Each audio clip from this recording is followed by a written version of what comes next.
for today's video, I'm gonna show you how I fix the vacuum. Yesterday I did the vacuum, but suddenly it doesn't work. It doesn't capture the dirt because when I check this one, I open. When I open this part, so I saw a lot of dirt down there, and this one, it was removed. So I put it back and clean, because I remember my husband did the same thing before when this one doesn't work.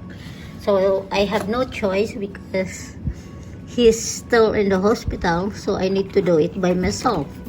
So let's see if it's working now. Okay, so I will show you.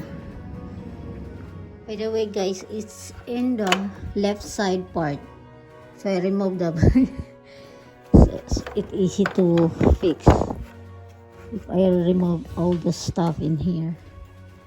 So I'm gonna put it back, the screw, and I will try later if this one is working. Okay, we're gonna try if it's working now. If it's working,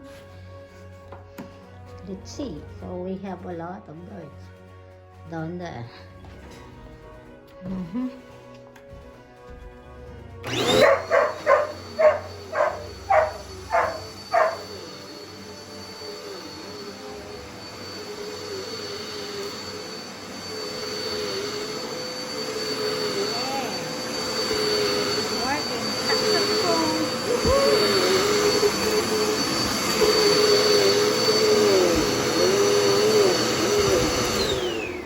Okay, successful. So for those who wanted to fix the